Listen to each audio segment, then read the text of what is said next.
Bismillahirrahmanirrahim. Alhamdulillahi ve salatu ve selamu ala Resulillahi sallallahu aleyhi ve sellem ve ala alihi ve sahbihi ve men ihteda bihudahu amma ba'd. Assalamu aleykum ve rahmetullahi ve berekatuh. Ad-darsu sabi'u hukukul mar'ati fil islami. 7. ders İslamda ayolning huquqlari. Al-qira'atu o'qish. اقرأ النص التالية قراءة جهرية معبرة. Matnni, keyingi matnni ifodali va ovoz chiqarib o'qigin. Keyin savollarga javob bergin. Biz esa tarjima qilamiz. Innal islama dinun haqqun. Shubhasiz islom haq dindir. Va qad ihtamma بإعطاء كل ذي حق حقه. har bir haqdorga o'z haqqini berish uchun qayg'uradi. Ya'ni islom qayg'uradi. ولا سيما المرأة التي ayniqsa تمثل نصف المجتمع jamiyatning yarmini aks ettiradigan yoki yarim a'zosi hisoblanadigan va qolgan yarmini va turabbi nisfal akhara ala al-aqidati al-islamiyyati va qolgan yarmini sof islom aqidasida o'stiradigan, tarbiya qiladigan ayolga qayg'uradi, haqqini ado qilishga qayg'uradi. Lizalika ihtammal islamu bil mar'ati. Shuning uchun islom ayolga alohida e'tibor qaratadi. Va uniya bi huquqiha. Uning huquqlarini joyiga qo'yadi. لدورها الفعال في تربية النشء ونهضة الأمة الإسلامية. إسلام أمتنا uyg'onishi, o'sishi yo'lida tarbiya qiluvchi o'rni borligidan yoki sababchi bo'lganidan uning, ya'ni ayolning huquqlarini alohida himoya qiladi. Vahtammal islamu bil mar'ati munzu lahzatil viladatiha. Islom ayolni tug'ilishidan boshlab, tug'ilish lahzasidan, tug'ilishidan boshlab qayg'urishni boshlaydi. Ayol uchun qayg'urishni boshlaydi. Va manahal kaseeran minal huquqi. Va unga ko'plab huquqlar beradi. Minha al-haqqu fil hayati. Ulardan yashash huquqi. Faharrama wa'dal banati. Qizlarni qatl qilish, o'ldirishni harom qildi islom. Man qildi. Haysu kana al-arabu fil jahiliyyati yadfinuna banatihim ahya'an. Qizlarini, ya'ni jahiliyat davrida arablar jahiliyat payti davrida tiriklayin qizlarini, o'z qizlarini ko'mishlarini man qildi. Xoshiyatal faqri val ari. Ko'mishlarning sababi or sanab, qiz farzandni or hisoblab, oriyat deb bilish va kambag'allikdan qo'rqqanlaridan tiriklayin qizlarini ko'mar edilar. Islom buni harom qildi, man qildi. Li'annahum kanu yanzuruna ilal binti bi'annaha ينظرون إلى البنت بأنها عار ينبغي التخلص minhu. Chunki ular qiz farzandga or isnod deb qarardilar, yanzurun qarar edilar va undan, ya'ni shu isnoddan xalos bo'lish, qutulish zarur deb o'ylar edilar. فقال عنهم الحق تبارك وتعالى. Alloh taolo ular haqida quyidagicha aytdi. وإذا بشر أستعيذ بالله وإذا بشر أحدهم بالأنثى ظل وجهه مسودا وهو كظيم.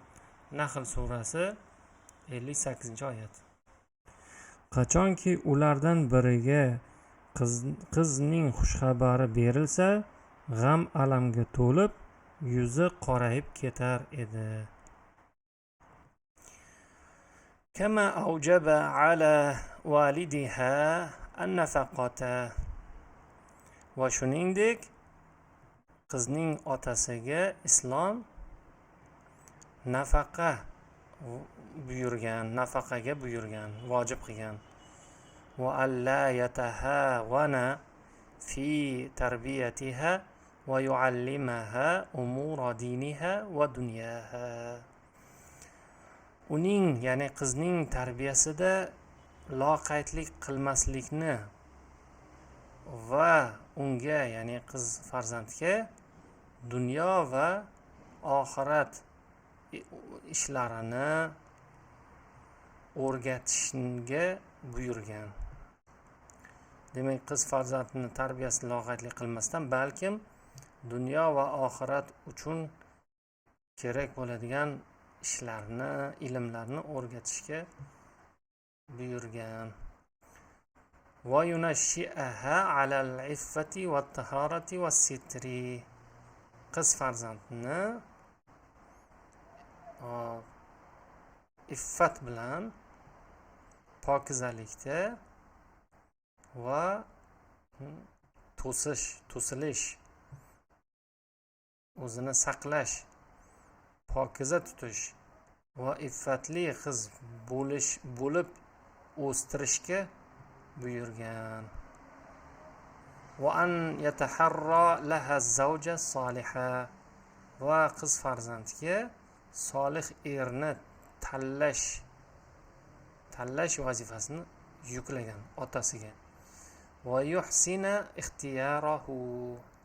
Va o'sha erni, solih erni tanlashni go'zal qilishni, ya'ni yaxshi tanlov qilishni buyurgan. Kama avsar Rasululloh sallallohu alayhi vasallam, Rasululloh sallallohu alayhi vasallam vasiyat qilganlaridek, an tusta'zana al-mar'atu 'inda zawajiha faqala sallallohu alayhi vasallam, ayol kishi turmushga chiqishdan oldin izini, ya'ni ruxsati olinishi haqida quyidagicha Rasululloh sallallohu alayhi vasallam aytganlar. La tunkahul ayyimu hatta tusta'mara va la tunkahul bikru hatta tusta'zana. Sahihul Buxoriy. Al-ayyimu, ya'ni beva ayol, oldin turmush qurgan beva ayolni nikohlashdan oldin, ya'ni qayta yana nikohlashdan oldin maslahat solinadi. Ya'ni maslahat olingach uzatiladi. Turmushga chiqmagan qiz bola esa ruxsati olinadi. Ya'ni ruxsat bersagina nikohlab qo'yiladi. وقد جعل الرسول صلى الله عليه وسلم الجنة جزاء لمن يحسن تربية بناته وتعليمهن. Rasululloh sallallohu alayhi vasallam kim qizlarini tarbiyasini yaxshi, go'zal qilsa va uning ta'limini yaxshi, go'zal qilib qo'ysa, unga jannat mukofoti va'da qilinganligini Rasululloh sallallohu alayhi vasallam quyidagi hadislarda aytadilar. Laysa ahadun min ummati يعول ثلاث بنات أو ثلاث أخوات فيحسن إليهن إلا كن له سترا من النار. Ummatimdan kimning 3ta qizi yoki 3ta opa singlisi bo'lsa, fayuhsinu ilayhinna, ularga jamiki yaxshiliklarni qilsa, ko'rsatsa, ana shu qizlar yoki opa singillar do'zax olovidan to'suvchi parda bo'ladilar. وقد اهتم الإسلام بالمرأة زوجة. islom ayolga xotinlik maqomida ham qayg'uradi. وجعل لها حقوقا على زوجها. unga, ya'ni ayolga o'z erida huquqlari borligini belgilagan.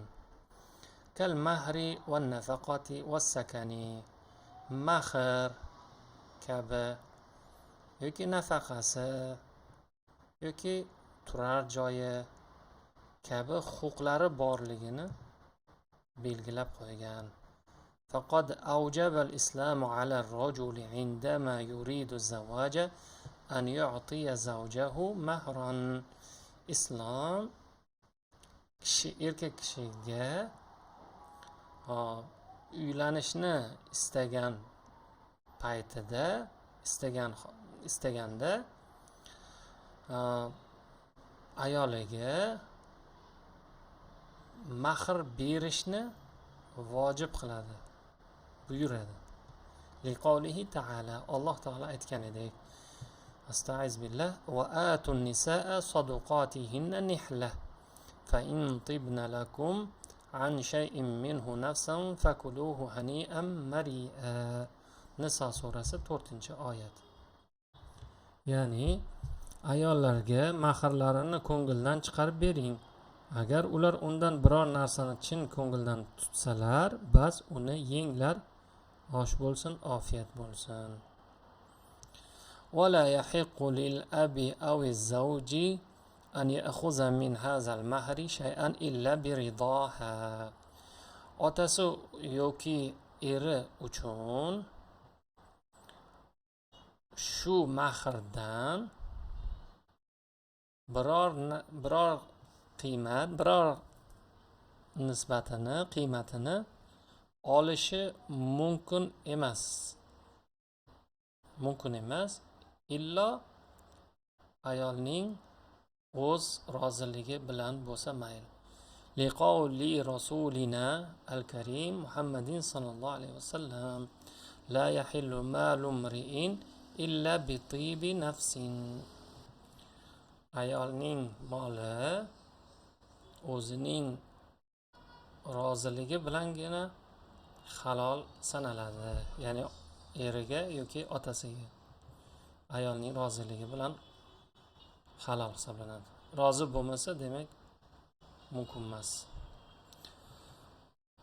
ومن حقوق المرأة على زوجها أن يعاملها معاملة طيبة. ayolning eridagi huquqlardan yana biri ayoli bilan chiroyli muomalada bo'lish vazifasi yuklatiladi. وَلِلرَّجُلِ الْمُسْلِمِ أُسْوَةٌ حَسَنَةٌ فِي رَسُولِ اللَّهِ صَلَّى اللَّهُ عَلَيْهِ وَسَلَّمَ. musulmon kishi uchun Rasululloh sollallohu alayhi vasallamdan go'zal namuna keltirilgan, namuna bor. فيقتدي بسيرة نبيه صلى الله عليه وسلم في معاملة أمهات المؤمنين. Rasululloh sollallohu alayhi vasallamning o'z ayollariga, ya'ni ummat onalariga qilgan muomalalarini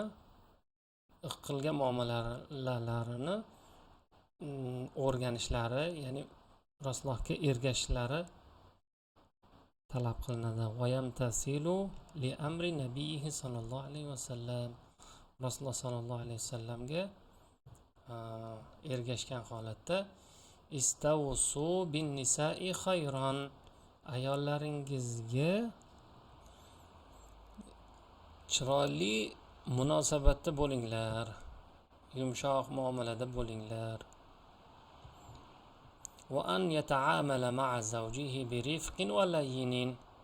Ya'ni ayoli bilan kishi o'z ayoli bilan yumshoqlik bilan, xushmuomalalik bilan muomala qilishni buyurganlar. Liqavli Rasulinal Karim sallallohu alayhi vasallam ruvaydaka savqaka bil qawariri.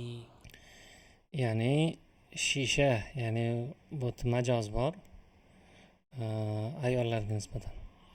Shishalarga billurlarni olib ketyapsan, uni sekinroq asragin, ya'ni sekinroq yurgan degan ma'no.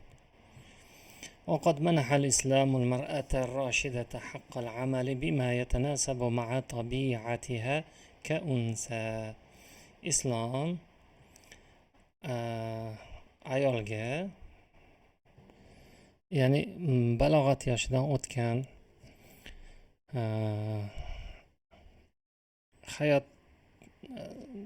hayotni tushunadigan ayolga ishlash huquqini bergan. Bima yatanasab, o'zini o'sha ayollarga xos bo'lgan, munosib bo'lgan joyda ishlash huquqlari borligini aytadi yoki ruxsat bergan. Walakin sharitata an ya'zana laha waliyuha. Lekin sharti shuki, uning eri yoki otasi, valisi javob izn berish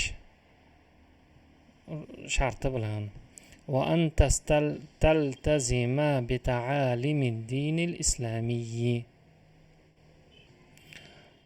Islom dinining ta'limotlariga rioya qilgan holatda o'sha o'z otasi yoki onasini izni, otasi yoki erining izni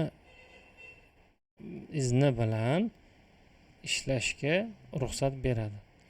Vartida izzi ash-shar'i, va shariat bo'yicha kiyim kiyish sharti bilan. Liqavlihi ta'ala, Alloh taolo aytgan edek, astaiz billah, va la tabarrajna tabarrujal jahiliyatil ula. Ahzob surasi 33-oyat. Ilgarigi johiliyatning ochiq sochiqligi kabi ochiq sochiq yurmang. وقد أقر الإسلام أن للمرأة ذمة مالية خاصة بها. Islom ayolga o'ziga xos moddiy zimmasiga vazifani yuklagan. فهي من الناحية المالية, moddiyat tomonidan mustaqillatun karrojuli tamaman, erkak kishi kabi mustaqildir batamom. Madamat balighatan rashidatan kamilatal ahliyati, toki balog'atga yetgan, es hushini yig'gan, biror bir shariatdagi biror bir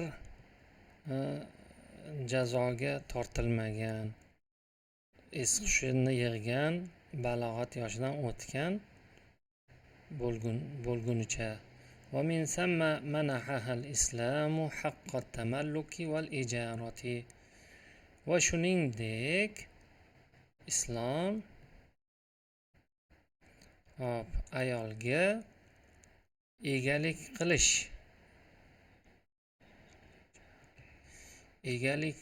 qilish, mol mulk egasi bo'lish yoki ijaraga berish huquqini ham bergan.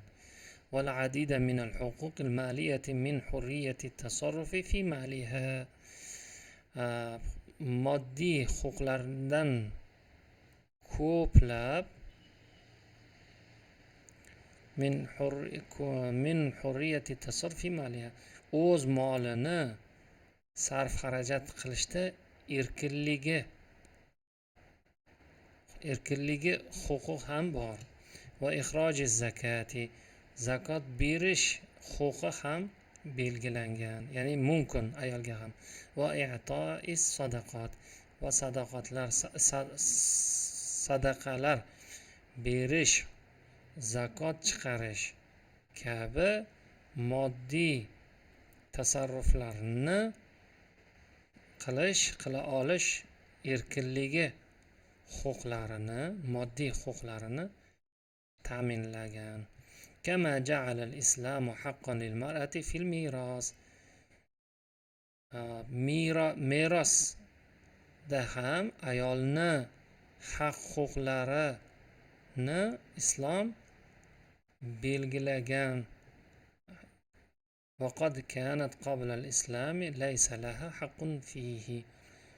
Chunki islomdan oldin ayolning huquqi meros olishda, merosga ega bo'lishda yo'q edi.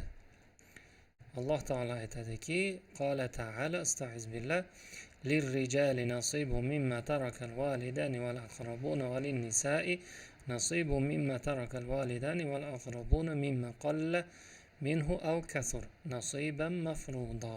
Niso surasi 7-oyat. Ota-onalar va qarindoshlar qoldirgan narsada erkaklarning nasibasi bor. Ota-onalar va qarindoshlar qoldirgan narsada ayollarning nasibasi bor. U oz bo'lsin, ko'p bo'lsin, farz qilingan nasibadir. فنزلت هذه الآية bu oyat nozil bo'lgan لأن أهل الجاهلية كانوا يورثون الذكور دون الإناث. Chunki jahiliyat davridagi odamlar, kishilar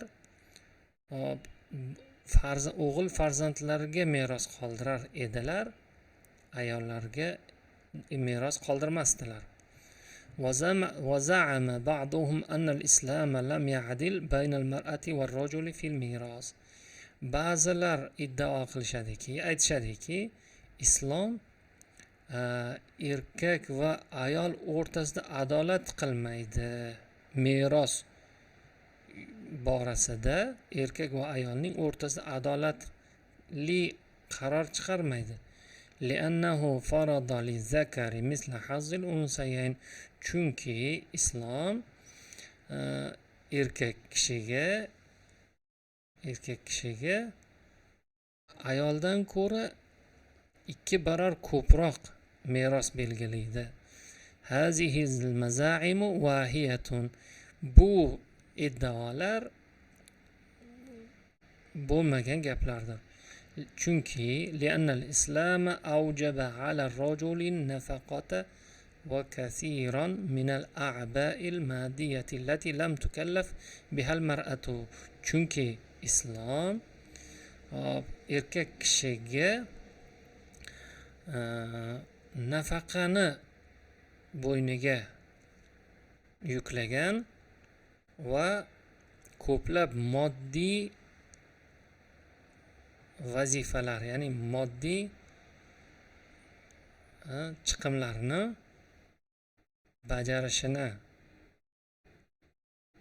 ya'ni ayolga belgilanmagan, balki faqatgina erkakka belgilangan boshqa ko'plab moddiy majburiyatlarni vojib qilgan.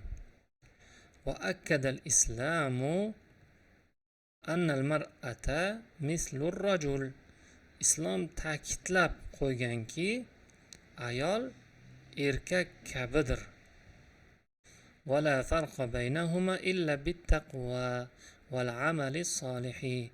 Hech qanday farq yo'q, balki taqvosi va solih amallari bilangina farq qilishi mumkin. Qala ta'ala, Alloh taolo aytadiki, ya astag'iz billah ya ayyuhan nasu inna khalaqnakum min zakari va unsa va ja'alnakum shu'uban va qabaila lita'arafu inna akramakum 'indallohi atqakum innalloha alimun khabir. Hujurat surasi 13-oyat. Ey odamlar, biz sizlarni bir erkak va ayoldan yaratdik va sizlarni o'zaro tanishishingiz uchun xalqlar va qabilalar qilib qo'ydik. albatta Allohning huzurida eng hurmatligingiz, eng taqvodoringizdir. Albatta Alloh bilguvchi va xabardor zotdir. وكما أن الإسلام منح المرأة حقوقا ألزمها بواجبات والدليل على ذلك قول الرسول صلى الله عليه وسلم. va shuningdek islom ayolga huquqlar bergan va u huquqlarni bajarishligini vojib qilib qo'ygan. Ya'ni shu huquqlarini o'ziga yuklatilgan ishlarni bajarishligini ham mas'uliyatini yuklagan. Va dalilu ala zalika qawlu rasul sallallohu alayhi vasallam kullukum ra'in va kullukum mas'ulun an ra'iyatihi. Hammangiz boshqaruvchisiz va har biringiz o'z qo'l ostingizdagi boshqaruvingizga mas'ulsiz. Farrajulu fi baytihi ra'in. Erkak kishi o'z uyida boshqaruvchidir, boshliqdir. Va mas'ulun an ra'iyatihi va boshqaruvidagilarga mas'ul javobgardir. Val mar'atu fi baytiha ra'iyatun va mas'ulun an ra'iyatiha. Ayol ham uyida, o'z uyida boshqaruvchidir va o'z boshqaruvi ostidagilarga javobgardir. Ya'ni uyni saqlashga javobgardir. Fal alaqatu bayna ar-rajuli wal mar'ati alaqatu takamulil ghayatu minha bina'ul usrati allati hiya al-labinatul ula fi bina'il mujtama'i. Erkak va ayol o'rtasidagi aloqa mukammal darajadagi aloqadir. Undan murod, maqsad oila qurish, jamiyatni barpo etishdagi birinchi g'isht hisoblanadigan oilani barpo qilishdir. Maqsad, ya'ni erkak va ayol o'rtasidagi mukammal aloqadan murod jamiyatni qurishdagi ilk tamal toshi hisoblanadi. Antonim so'zlarni bir-biriga bog'lash kerak. Harrama, ahalla. Kazim, farih. Kazim mahzunlik, farih xursandchilik. Yatahawanu paysalga solish. Yutqinu maromiga yetkazish. Manaha bermoq, mana'a to'smoq. As-salihu al-fasidu. Muradifu kazim hazin. Mudaddu yu'ti ya'khudhu. Jam'u bikr al-abkaru. مفرد الأعباء العبء. العلاقة بين منح أعطى علاقة ترادف سينونيم. نفقة نفقات. لحظة لحظات. لبنة لبن. مجتمع مجتمعات. اهتم الدين الإسلامي بالحقوق. صحيح. كان العرب في الجاهلية يحبون إنجاب البنات.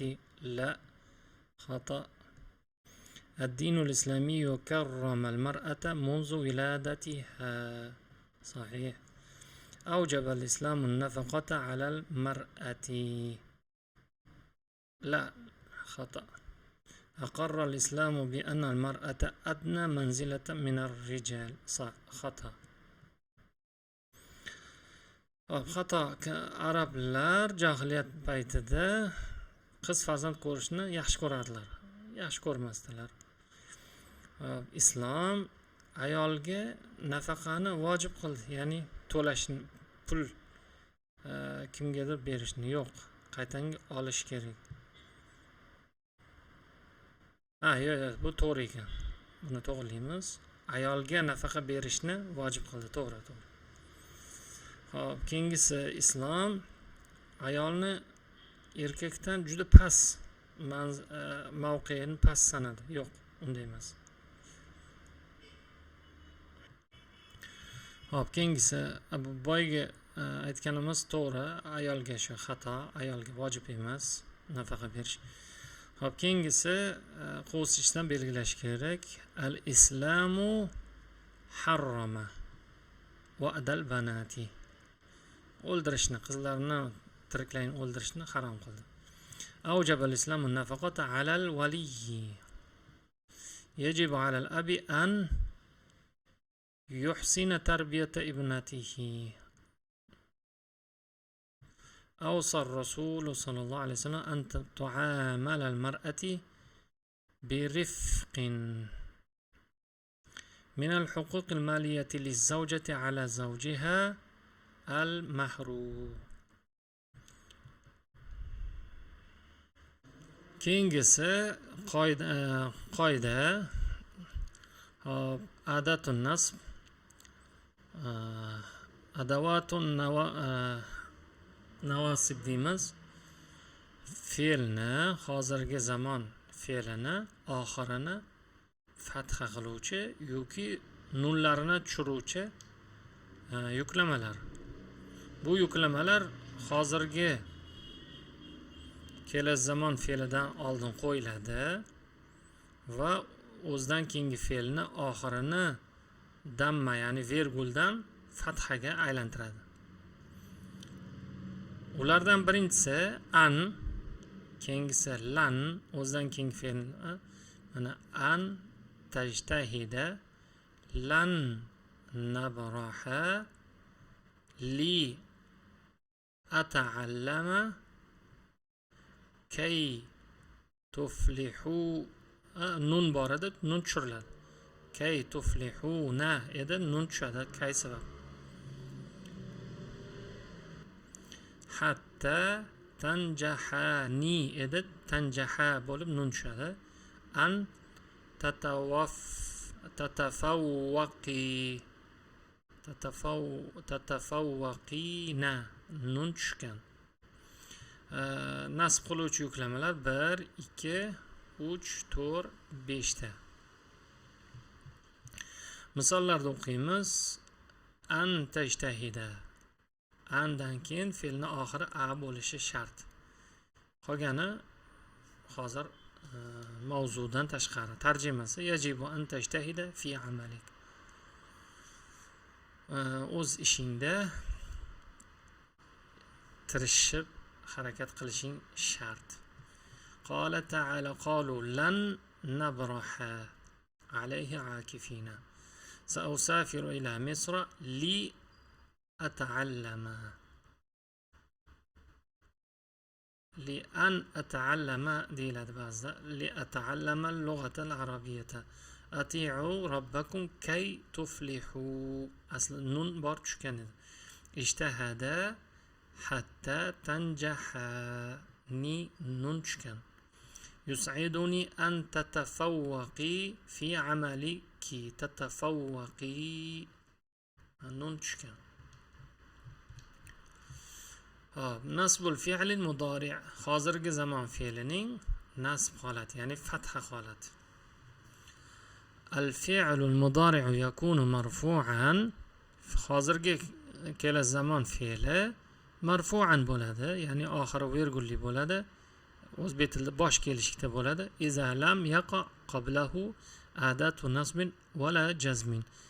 Agar fe'ldan oldin hozir yuqorida sanaganlarimiz yuklamalari yoki jazm qiluvchi lammaga o'xshash yuklamalar bo'lmasagina fe'l marfu holatda turadi, bosh kelishlik holatda bo'ladi. Mislu yaktubu, mana yaktubu marfu holatda turibdi, bosh kelishlik. Muhammadun al-vajiba.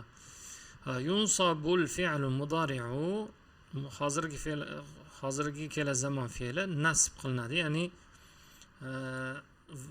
fathali yoziladi. O'zbek tilida tushum kelishligida yoziladi qachonki iza sabaqathu adatu nasb, qachonki undan oldin yuklamalar kelsa. Min adavati nasbil fi'li mudori'i, hozirgi kelasi zamon fe'lini oldidan qo'yiladigan yuklamalar quyidagilar: an, lan, kay, hatta, lamut ta'lil. Alamatu nasbil fi'li mudori'i, uning belgisi al-fatha, fe'lning oxiri fathali bo'ladi. Iza lam yattasil bihi shay, agarki oxiri virgulli bo'lsa, ya'ni oxiri virgul, ya'ni damma bo'lsagina. Ikkinchi holatda hasfun nun bo'ladi, ya'ni fatha emasda hasfun nun, ya'ni nun o'chiriladi agarki izattasala bihi, unga vovul jamaa, ya'ni tashtahiduna bo'lsa yoki aliful isnayn tashtahidani bo'lsa yoki yaul muxotaba tashtahidina bo'lsa, o'sha nunlar tushiriladi. Ikki holat, ya'ni nasbning ikkita holati bor ekan: oxiri fathalik va nunlarni tushirish. Endi misolda qola ta'ala va umirtu an akuna minal muslimin. Kengisi qola ta'ala asta'iz billah ahasiban nasu an yutraku, ana nun tushirildi. قال تعالى إنا فتحنا لك فتحا مبينا ليغفر لك الله، ليغفر فتحا أعبد الله حتى أفوز بالجنة. المهملان لن ينجحا، ننشر. قال تعالى ورددناه إلى أمه كي تقر عينها ولا تحزن. قالتا لا نسقي حتى يصدر الرعاء، حتى يصدر. أنصتي كي تفهمي الدرس، كي تفهمي، ننشر. قال تعالى بالبينات والزبر وأنزلنا إليك الذكر لتبين للناس ما نزل إليهم. mana bu oxiri fathalik.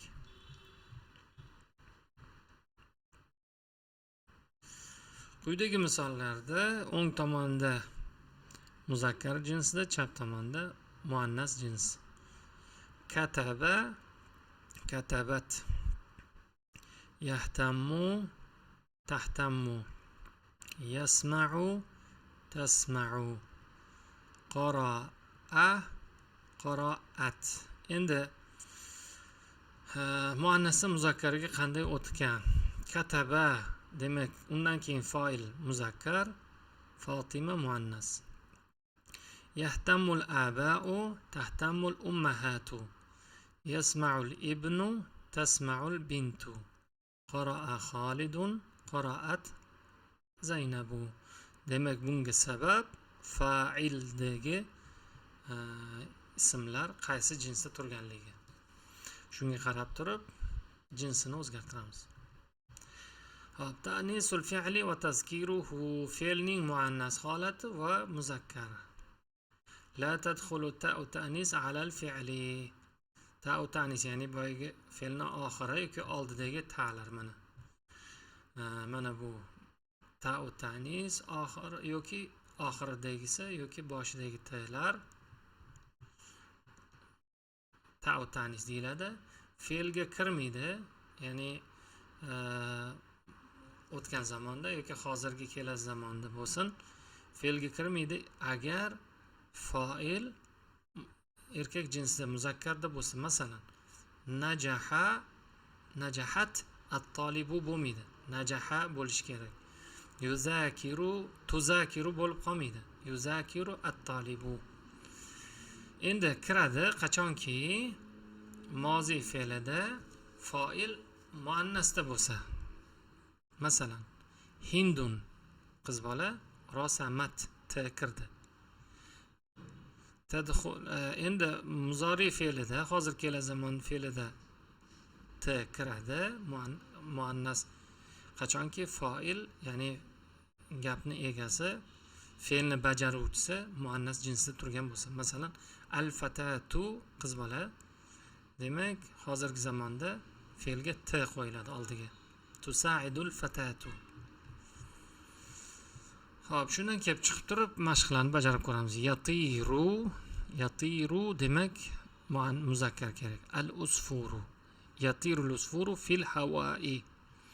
Alajat ta marbuta bo'lganligi uchun at-tabibatu al-maridata. Tashrabu ta bo'lgani uchun at-tiflatu tashrabu al-haliba. Sharaha al-muallimu ad-darsa. Kharajat ta bo'lgani uchun Aishatu min al-bayti. Keyingisi fe'llar qo'yib ko'ramiz. Ism mana bu Shaza qiz bolaning ismi. Min al-bayt. Kharajat Shaza min al-bayt. Ahmad ad-darsa. Fahima Ahmadu ad-darsa. Jalasat Maryamu amama al-kompyuter. Yal'abu Khalid kurat al-qadam. Safara Hamzatu ila Misra. Bayin anwa' al-asalibi taliyati. Quyidagilarni misollarni qaysi uslubda yozilganligini ayting. Astag'iz billah va aqimus salata va atuz zakata warka'u ma'ar roki'in. Aqimu buyruq bo'lgani uchun amr, ya'ni buyruq maylada. Ya ayyuhan nasu ubudu robbakum. Nida. ولا تلبسوا الحق بالباطل وتكتموا الحق وأنتم تعلمون. النحي. ماذا تقرأ؟ الاستفهام. احترم أباك. الأمر. كينجس أكمل كالمثال ولاحظ الكلمات الملونات. to'ldirib e'tibor bering. Demak, ma yuklamasi bor. Mal masdariya deyiladi. Endi ma'ni istifhamiya, ya'ni so'roq yuklamasida yoki mavsula, ism mavsulada ism mavsula bo'lib kelishini ko'ramiz. Demak, harful jar bilan ma istifhamiya, ya'ni so'roq o'rnida keladigan bir-biriga qo'shilsa, madagi madda tushirib yoziladi. So'roqdan tashqari holatda esa, mavsula bo'lgan holatda esa o'zini cho'zig'ini saqlab qoladi. Masalan, bima deb yozilmaydi. Bima yata'allaqu hazal xabar. Mavsula desa yata'allaqu bima hadasa fil ma'hadil yawm. Bu yerda masalan bu xabar nima bilan bog'lanadi desa, keyingisida esa bugun ma'hadda sodir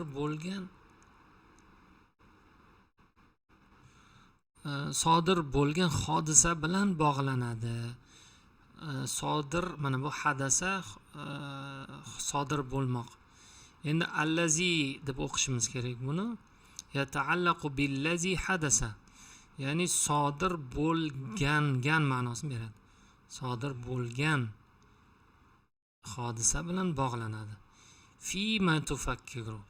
Nima haqida, ya'ni so'roq yuklamiz. Nima haqida o'ylayapsan? Ufakkiru fillazi yanfa'un nasa. Odamlarga manfaatli bo'ladigan narsani o'ylayapman.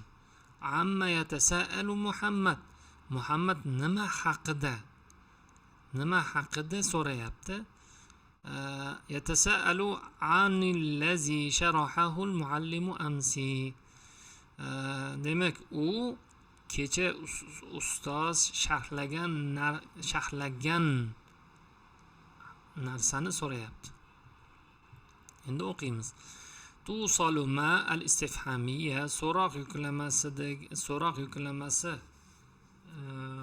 ya'ni so'roq yuklamasi o'rnida ishlatiladigan ma agar harful jarlar bilan harful jardan keyin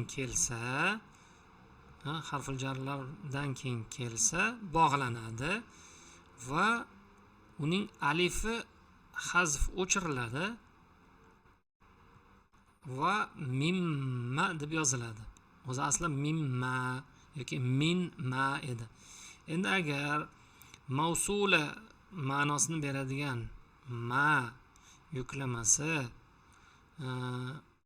harful jarga qo'shilsa hazf qilinmaydi, o'chirilmaydi, boricha yoziladi. Minma faqat mindagi nun mim ichiga idg'om bo'lib kirib ketadi. Bunda ham farqi shunda. Ana endi xuddi shu qoidadan kelib chiqib turib, hop, yana bitta qoida an va lani bir-biriga qo'shilishi. An yuqoridagi misollarda ko'rdikki, o'zidan keyingi hozirgi zamon fe'lini nasb qiladi. Buni masdariya deymiz. Buni hozir nimaga masdariya deganini misolda ko'ramiz. La esa bu yerda o'sha inkor ma'nosini beradi. Hozirgi zamonda bormayman degan ma'noda. Ya'ni inkor qilish biror hozirgi zamon fe'lini.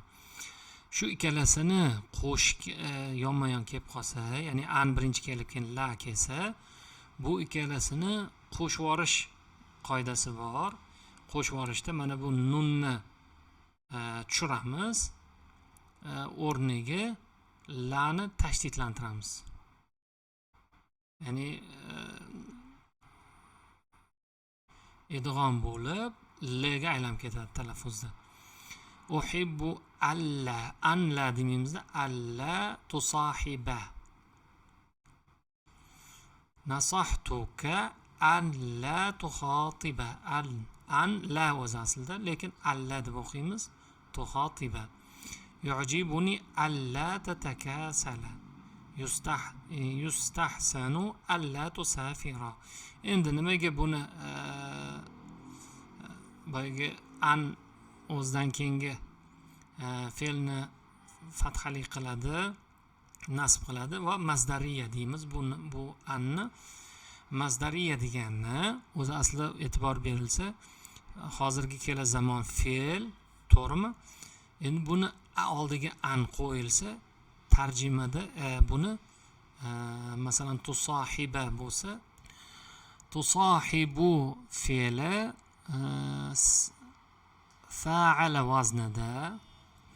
fa'ala vaznidagi masdarga o'girib aytsak ham bo'ladi. Masalan tusahibu tusahabatun musahabatun uhibbu adamu musahabatika allaimi. Fe'lni masdar ko'rinishida aytsak bo'ladi. Mana shu an sababdan. Nasahtuka alla tukhatiba, xuddi shu. Nasahtuka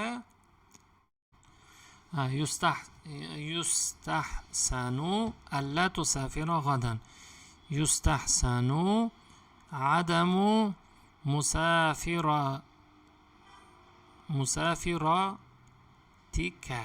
Musafir deb musafiratun deb an sababli fe'lni masdarga aylantirib aytsak ham bo'ladi. Endi o'qiymiz. Tusalu lan nafiyatu, o'sha hozirgi zamonni inkor qiluvchi la bilan an masdariya, ya'ni fe'lni masdarga aylantiruvchi an bilan bog'lanadi. Fe'l oldidan bir-biriga bog'lab yozamiz.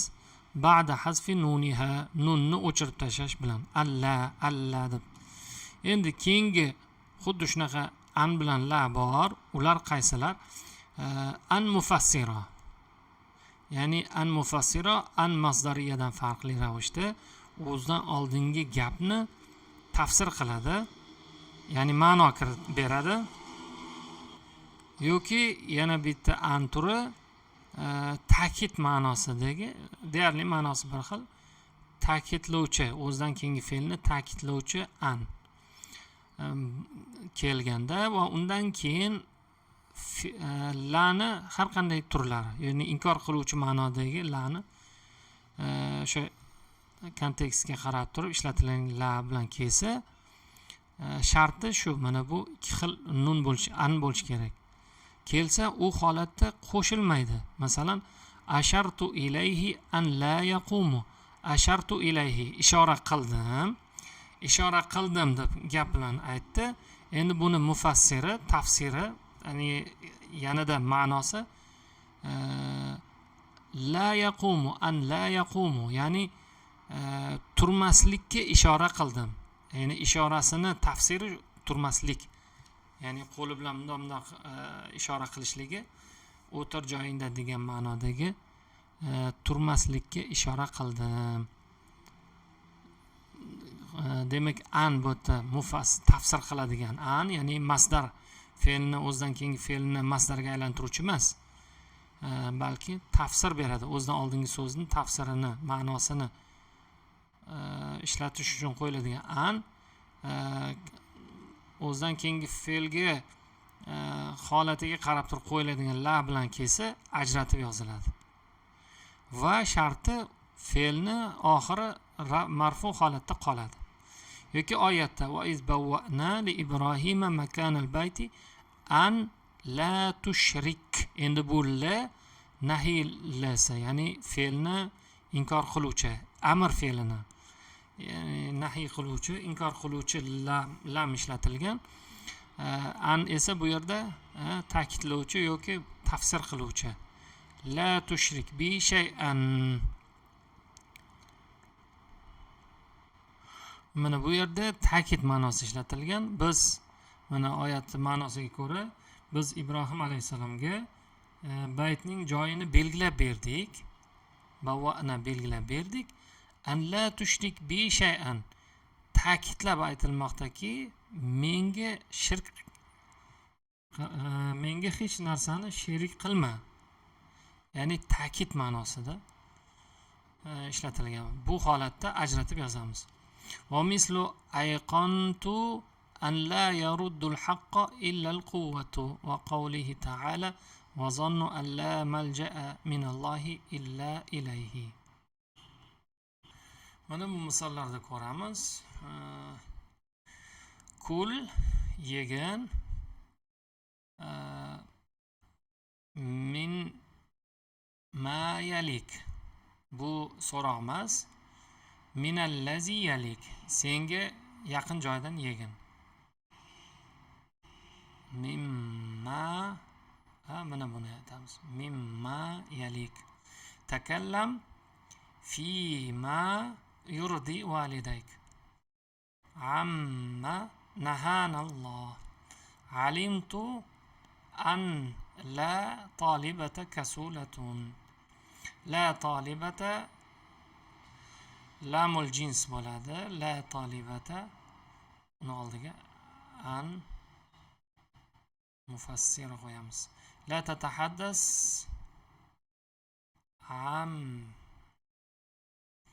amma yadurrun nas. Keyingisi jumlalarda xatolarini, o'sha yuqoridagi qoida bo'yicha xato yozilganlarini topgan. Al-abu ya'rifu akthara mimma ta'rifu. Hop, mimma qo'shib yozilishi kerak. Ashhadu an la ilaha illalloh.